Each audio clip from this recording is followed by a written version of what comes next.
सर्वेभ्यो नमो नमः।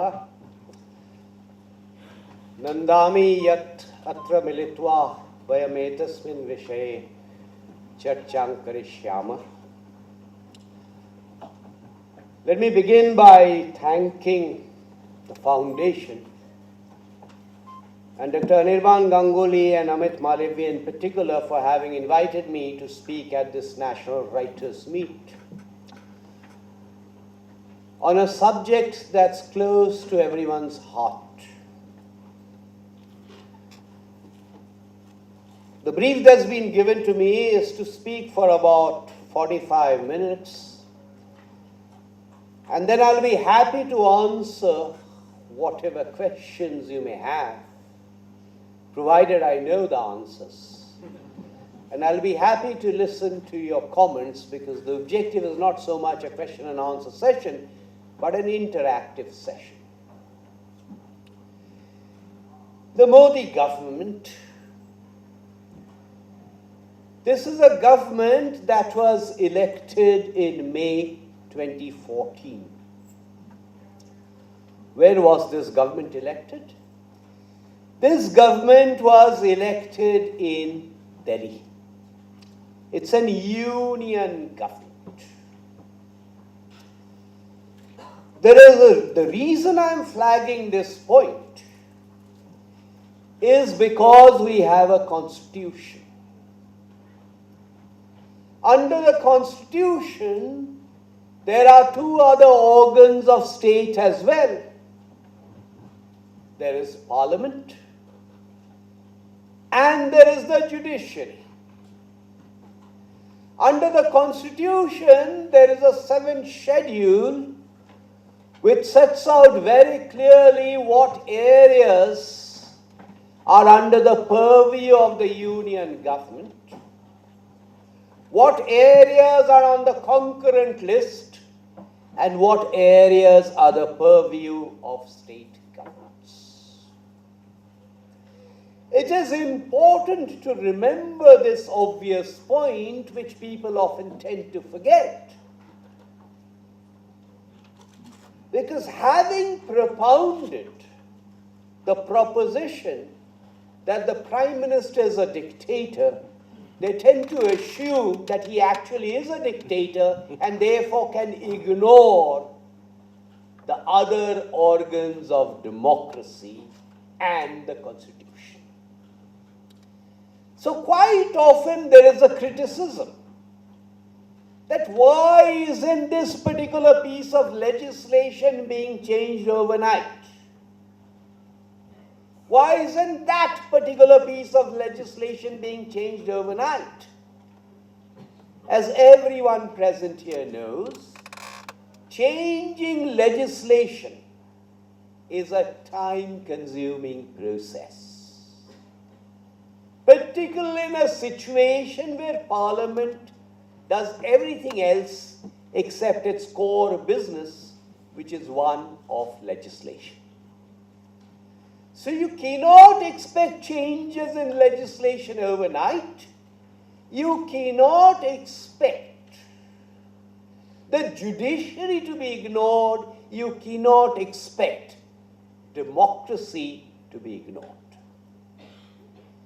This is a union government, as I said. And depending on the year, between 90 to 95% of India's national income originates in states. Many of the things that we would like to be changed are under the purview of state governments. A lot of debate goes on around the land legislation of 2030.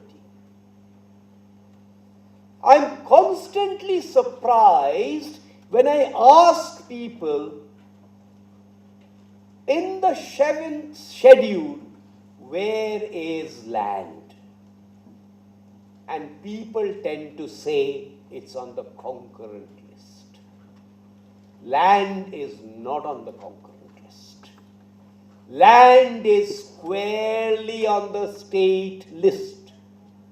It's a different matter that the UPA government justified the 2013 legislation on the basis of a completely different entry, which was about acquisition of property. What we should have asked then is, how on earth is Parliament, how on earth is a government pushing through legislation on an area that is entirely in the state list, which is nothing else, is contrary to the philosophy of the 7th schedule and of the Constitution.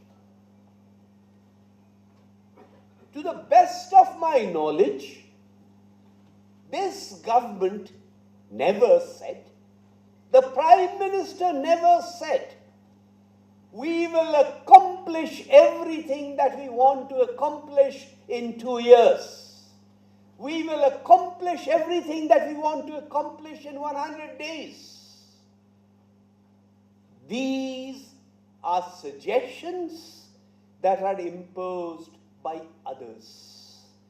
To the best of my understanding, the changes that are sought to be brought about are changes that undermine several things that we have been familiar with since independence in 1947 and since the Constitution came into being in 1950. So therefore, these fundamental institutional changes require time.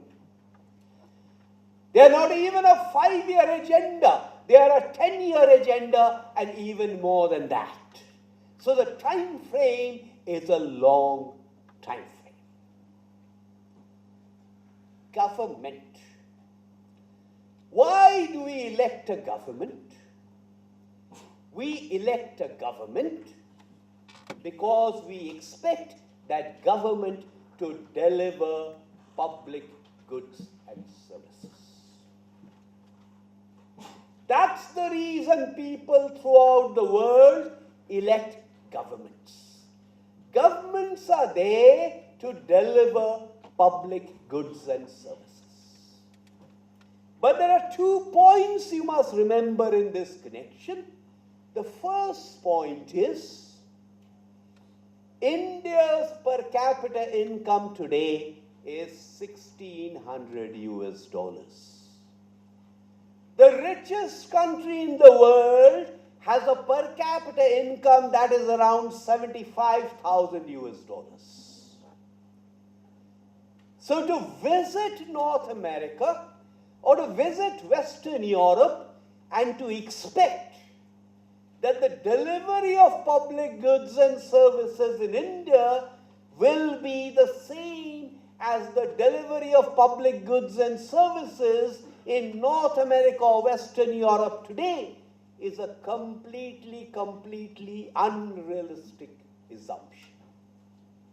It's an apples versus oranges comparison.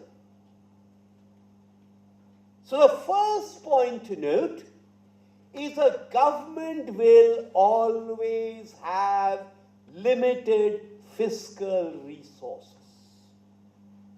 In a relatively poor country like India, there will always be limited fiscal resources. In a relatively poor country like India, there will always be limitations in terms of administrative capacity of government. So therefore, because of fiscal constraints, because of administrative constraints, there must be a prioritization of those public goods and services. As citizens, we expect the government to do too many different things. If we expect the government to do 50 different things, it will do all 50 of those different things inefficiently. Therefore, we need to prioritize. If we take a vote around this room, everyone here will have his or her own priority about what these public goods and services are. But the moment you mention prioritization, somewhere down the line, I think all of us will agree that the most important public goods and services that we expect a government to deliver are: 1, law and order and security; 2, certain elements of physical infrastructure like roads, water and electricity; and certain elements of social infrastructure like education, skills, primary health. And if as a government we can ensure that these are delivered, then many of the other things will follow. How many villages does India have? Today, India has around 600,000 villages. In around 100,000 of these villages, these public goods and services that I just mentioned are still missing. They are not available. It is a crying shame that after more than 6 decades of independence, these 100,000 villages still lack law and order, security, access to the judicial system, roads, water, electricity, primary health, access to schools. So the priority for any government must be to ensure that these are delivered. Why is this important?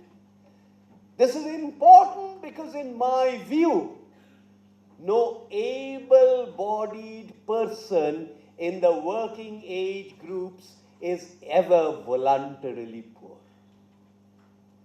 No able-bodied person in the working age groups is ever voluntarily poor.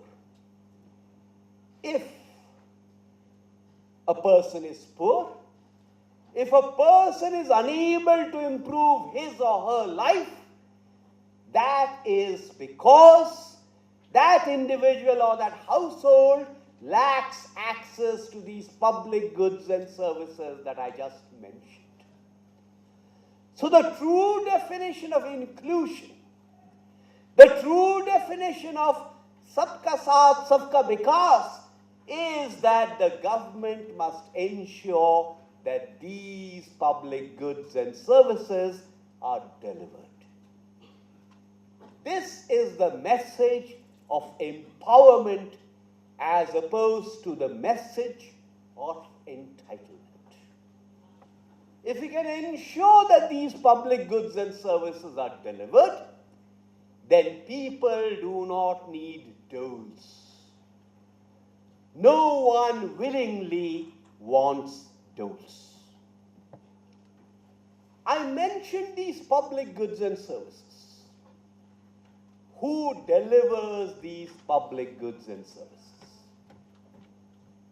If you go back to the 7th schedule, you will find that most of these public goods and services that I mentioned, with the exception of law and order and security, are not delivered by the union government. They are delivered by state governments.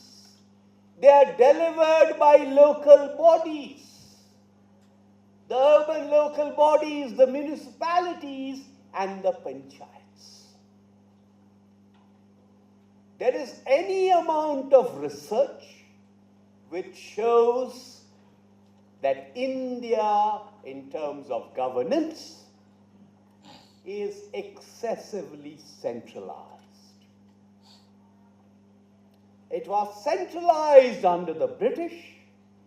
It became even more centralized post-1947 because of the planning process. So one of the most important things that needs to be done is the decentralization and the fiscal devolution. One of the most important changes that this government has brought about, to my mind, it is the most important change that this government has brought about, is to ensure the beginnings of this decentralization. One part of that is in the Finance Commission. If you read the Constitution, but before the Constitution, traditionally there were two channels of fund flows to state governments. The first one was the Finance Commission. And the second one, historically, was the Planning Commission. If you read the Constitution, you will find that the only legitimate constitutional organ for devolution of funds to state governments is the Finance Commission. But the Finance Commission's mandate, the Finance Commission's constitutional mandate, was diluted consciously in the beginning of the 1970s. And consequently, the artificial plan versus non-plan distinction was created. And increasingly, a large amount of formula-driven as well as discretion-driven fund transfers to states used to happen through the organization that preceded NITI Aayog, the Planning Commission. The 14th Finance Commission made some recommendations. As a result of the recommendations of the 14th Finance Commission, the share of the divisible pool that was going to go to states increased sharply from 32% to 42%. Quite often you will hear states complaining. I will come back to that later. So the share of the states in the divisible pool of resources was increased from 32% to 42%. An unprecedented increase in untied funds. Do you think it was very easy for the union government to agree to this recommendation? There was OROP, there was the Pay Commission, there was the Fiscal Deficit Reduction Commitment, there was the requirement to build railways and airports in parts of the country that had historically been neglected, like the Northeast. There was a compulsion to build national highways. Given all of those, it would have been very, very tempting for the union government to say that we cannot increase it from 32% to 42% at one go. We will increase it from 32% to 37%, and the remaining 5% will be increased later. That wasn't done. So a sharp increase from 32% to 42%. But over and above this, there used to be what are called central sector and centrally sponsored schemes. Who decided on these central sector and centrally sponsored key schemes? The predecessor organization, the Planning Commission, did. Sitting there in Yojana Bhavan, they determined the template of these centrally sponsored schemes. So you had something like the Pradhan Mantri Gram Sadak Yojana, which is a scheme for building rural roads. under the template of the Pradhan Mantri Gram Sadak Yojana, you could use that money to build roads. But a road sometimes requires a bridge. And the template of the Pradhan Mantri Gram Sadak Yojana did not allow you to build a bridge. So if you are a relatively cash-rich state like Gujarat, you added your own state-level scheme to build the roads. And if you are a relatively cash-starved state like Jharkhand, you had roads without any bridges. So these central sector and centrally sponsored schemes remained over and above the 42% that I have mentioned. Who would decide on the new schemes? It would have been very tempting for NITI Aayog to decide on these schemes, the new schemes and the new templates. It would have been very tempting for North Block to decide on those schemes. It would have been very tempting, perhaps even for PMO to decide on those schemes. Instead, what was done? Instead, 3 subgroups of chief ministers were set up.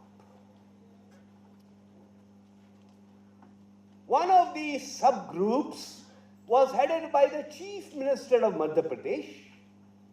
Another subgroup, the one headed by the Chief Minister of Madhya Pradesh, was on the centrally sponsored schemes. Another subgroup on skill development was headed by the Chief Minister of Punjab. And the third one on the on the Swachh Bharat mission was headed by the Chief Minister of Andhra Pradesh. And every Chief Minister was a member of one or the other of these subgroups.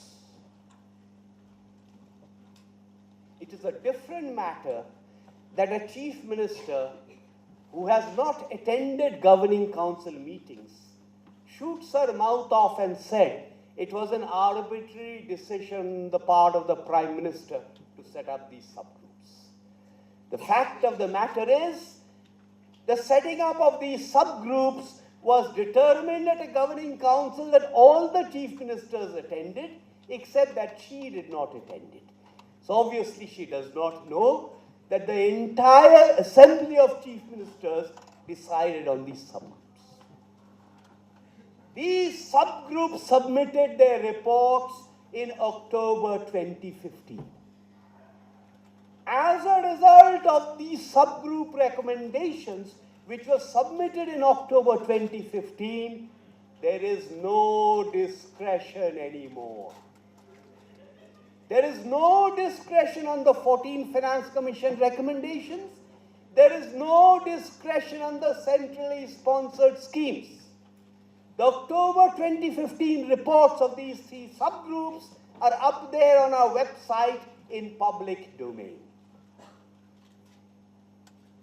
So there are chief ministers, whom I shall not name, who complain. Earlier we used to have these discussions with the Planning Commission, and the Planning Commission would give us money. Now no one gives us money. Well, no one gives you discretionary money anymore. There is no scope for discretion. Everything is transparent. The annual ritual of going to the Planning Commission and haggling over money is over and done with. The money you are going to get is cast in stone. What is NITI Aayog going to do? NITI Aayog's job, amongst various other things, is to monitor the implementation of these public expenditure schemes and to take you to task if a state government fails to, let us say, reduce the infant mortality rate. I'm suggesting the infant mortality rate as one example. So we have a whole set of indicators straddling primarily physical and social infrastructure, where we will monitor whether the state governments are able to successfully improve those indicators. We will benchmark them. One of the differences between the Planning Commission and NITI Aayog is, and it is more than symbolic, is the chief ministers used to come to the Planning Commission. They don't come to the Planning Commission. We go to the states. That is what transparency is all about. Sometimes I've heard people complain, the Prime Minister doesn't meet us. Why should the Prime Minister meet you? If there are no problems, there is no particular reason for you to meet the Prime Minister. So it's extremely desirable that the frequency with which you meet the Prime Minister or the Commerce Minister or the Finance Minister comes down. Because that means things are becoming more and more transparent. I said states complain. You must understand that there are two reasons why states complain. One is genuine and the other one is not that genuine. The not that genuine one is every finance commission or every transparent process has a certain formula. You have had your chance to present your case before the Finance Commission or before the subgroups of chief ministers. At the end of it all, some states gain a little bit and some states lose a little bit. That's part of life. You've had your opportunity to make your case. Despite that, the case has not been made entirely to your satisfaction. It happens all the time. The second reason why they have a genuine reason to complain is, notice the month I mentioned. The subgroups of chief ministers submitted their reports in October 2015, which means that until those reports were available, fund flows to states was bound to get disrupted. And it is indeed the case that in the financial year, in the fiscal year 15-16, fund flows to states were disrupted. But now that the reports are available, now that the recommendations have been accepted, from 16-17, there should no longer be any disruption in fund flows to states. I should quickly mention that there are three other important changes that are going to happen or are likely to happen in the budgetary process. I'm not saying they will happen from April 2017. These are complicated issues, so they may happen from April 2018, but there are three changes that are important and significant. The first one is an abolition of the plan versus non-plan distinction. This is likely to happen from April 2017. The second one, I'm not very sure it will happen from April 2017, but will happen at some point in time, not very far away, is an end to the railway budget. The reason I'm not sure how long it will take is I describe it as a divorce after being married for several years. Then there are complicated issues that have to be settled, division of property, even alimony. So these things take a little bit of time. So I'm not very certain it's going to happen from April 2017. It may drag on till April 2018.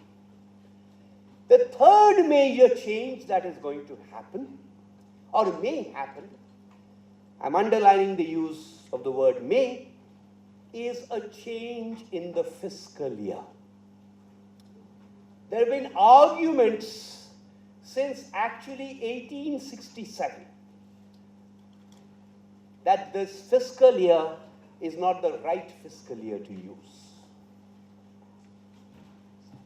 There is a committee that has been set up under the chairmanship of the former Chief Economic Advisor, Dr. Shankaracharya. This committee is examining this issue and will submit a report by December of 2016. That's why I said this is a change that may happen, it won't necessarily happen. After all of this, there will be people in the country who are poor. And people in the country who are poor must be subsidized. Except that we must unambiguously be able to identify the people who are poor and are therefore the beneficiaries of subsidies. In the President's address to Parliament, the President said that the only way to identify the poor is through decentralized identification. You're looking puzzled because you don't know which president. This is the President's address to Parliament in 2004. A President's address to Parliament is invariably drafted by the incumbent government. And I forget whether, do you remember whether it was May or June? Whichever month it was. In May or June 2004, the then President made an address to Parliament and said, we will do decentralized identification of the poor. You will find it in paragraph 38 of that speech. Paragraph 38 of that speech was about what UPA 1 promised to deliver in the first 100 days. Was a single one of those promises ever implemented, including this one? The answer is no. Now, finally, we have a database which the UPA government had started but never began to use, which is known as the SECC database. The SECC database is a census. It is not a survey. Why is it important? It is important because it is my belief that poverty is an individual household characteristic. If we equate poverty with collective characteristics like ethnicity, caste, religion, and gender, we will make a double mistake. We will include people who should not be included simply because they happen to belong to that collective category, and we will exclude people who should be included simply because they do not belong to that collective category. Poverty should be on the basis of individual household identification. The SECC rural is already ready. The SECC urban needed to be refined a little bit. The SECC urban is also now ready. The SECC databases, by the way, are a little bit old. They are for 2011-12. So as a government, we need to figure out how those can be updated swiftly.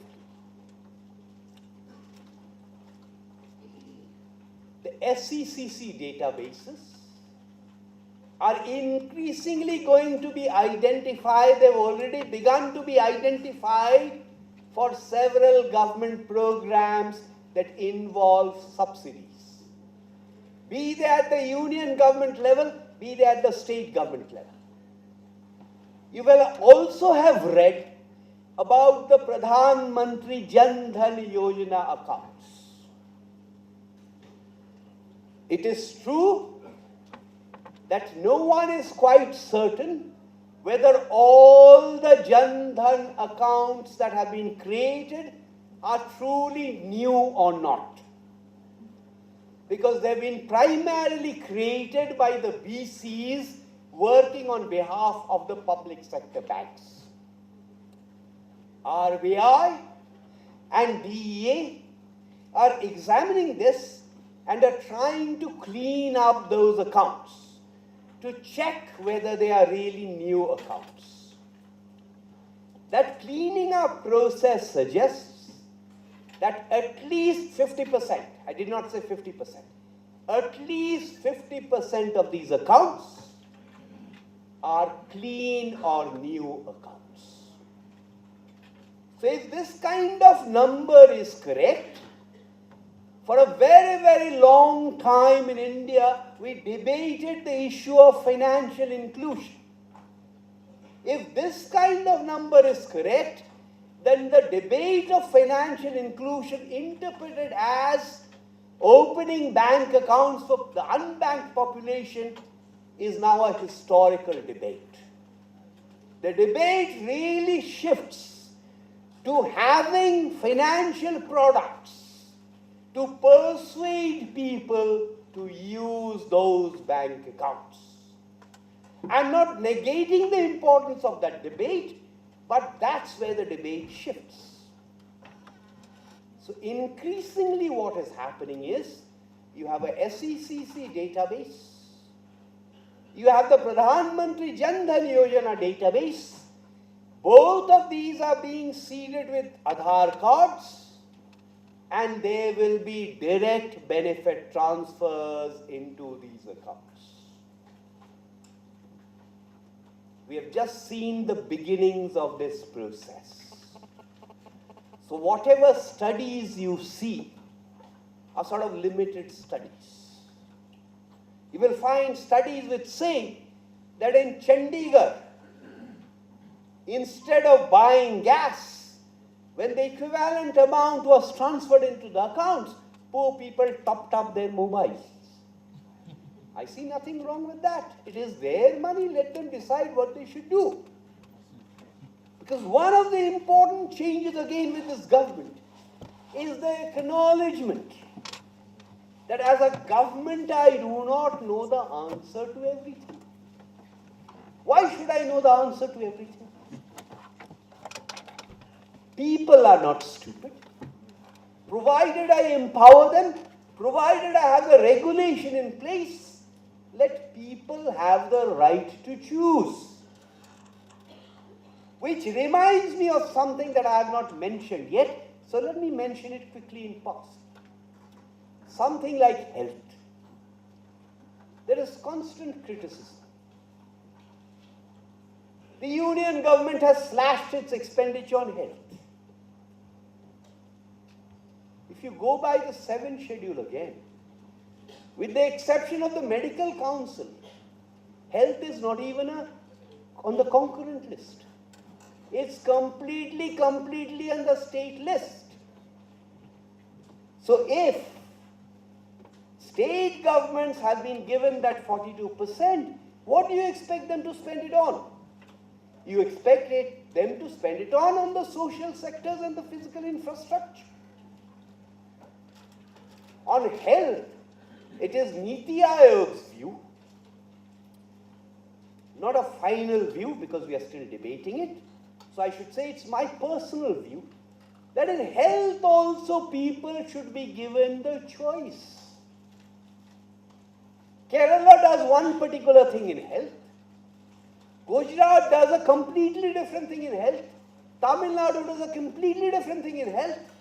So even if the objective is to reduce the infant mortality rate, let us recognize that the tools used to reduce the infant mortality rate will vary between Bihar and Kerala. Indeed, it will vary between different districts of Bihar.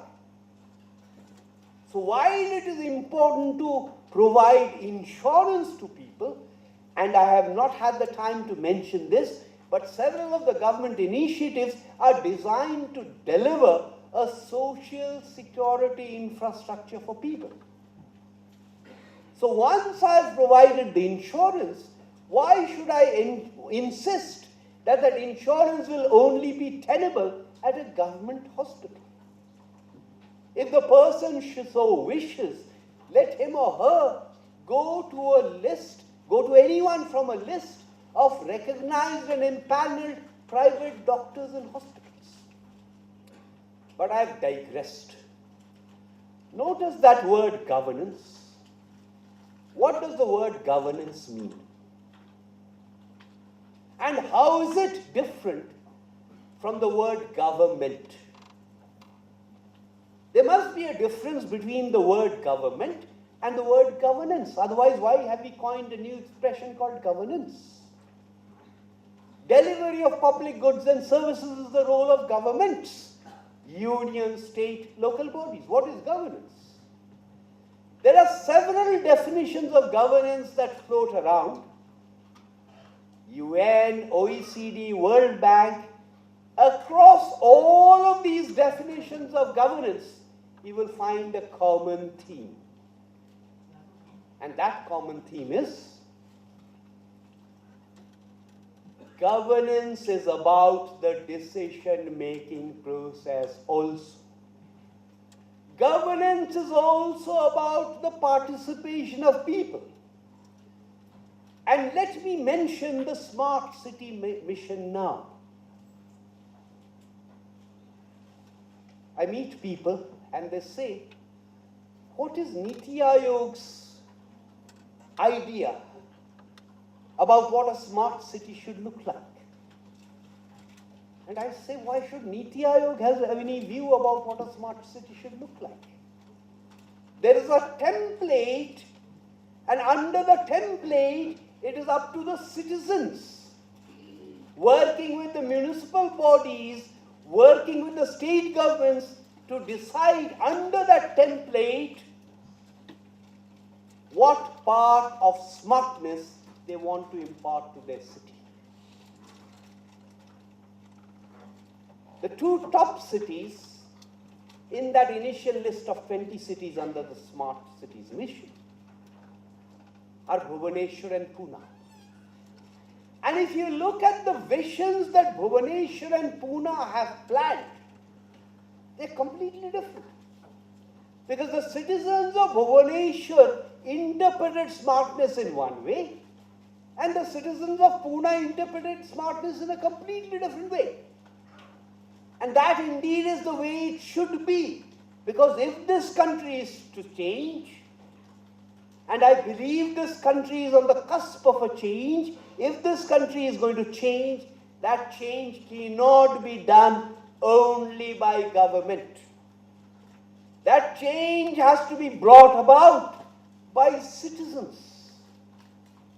Unless citizens participate, unless citizens become less cynical, unless citizens begin to change the system, this country is not going to change. Let me relate a brief anecdote. Because of the work with the railways, I used to travel a lot on trains. Not always the Rajdhani and Shatabdi, but smaller trains, which stopped often at relatively nondescript stations. On one of these occasions, we stopped at a station in UP, and it was 1 a.m. in the night. We got down from the train, and there was a vendor selling food items. My wife was also with me, and we got down. Along comes a person, hefty, buys something from there, and throws it on the platform, the wrapper on the platform. Before I could stop her, my wife on this deserted platform goes and catches hold of him, and says, please pick up that wrapper, there's a waste paper bin there, please go dump it in that garbage. I thought, oh my God, middle of the night, trouble. He picks it up, deposits it on the garbage bin. So I asked the vendor. Vendor says, ये स्वच्छ Bharat mission का असर है. And the Swachh Bharat mission, no matter how cynical we are about the Swachh Bharat mission sitting here in Delhi, traveling throughout India, I'm not saying everywhere in India, but in many parts of India, the Swachh Bharat mission has led to a change. That's the reason I mentioned this as an anecdote. 2 or 3 other points and then I will stop. The government needs to generate resources for the things it needs to do. This government has been criticized for not divesting or doing anything about the public sector enterprises. That task has been entrusted to NITI Aayog, and you will find some action there pretty soon. There is revenue that can come through taxes, but for revenue to come through taxes, you need to eliminate tax exemptions. The agenda for removing tax exemptions is already there. And if you see a lot of negativity, particularly in the real estate sector and to a lesser extent in capital markets, some part of that negativity is because of the clamping down on cash transactions, which I think is a very, very desirable objective. 2 last points. Land, I already mentioned, is on the concurrent list. The initial changes did not work out because some state chief ministers who had promised support backed out. So the land changes are being done at the level of the state governments. On labor laws, which is on the concurrent list, the eventual goal is the complete unification of the 50-odd union government laws under 4 heads. 1, wage-related, 2, social security-related, 3, safety-related, and the 4th, industrial relations-related. So I hope I have broadly described the agenda. It is not an agenda that is anywhere near completion. It's an agenda which is a journey. In the process, something quickly I shall mention because Amit specifically asked me to mention this. Government is also about laws. Laws do not mean only laws at the union government level, laws also at the state government level. At the union government level, I do not know how many people are aware that under 4 acts, around 1,200 old laws have already been repealed. So the number of union government laws that now remain has come down from around 2,500 to 500 at the union government level, and there are another 250 that the state governments have to repeal. Finally, on state government laws, I did not mention states at all. In Rajasthan, the number of laws has already been reduced, not just old laws, from 900 to 250. And we are working with other states, Jammu and Kashmir and Maharashtra to start with, to help them reduce the number of laws there also, because that is also part of the minimum government, maximum governance agenda. Thank you very much.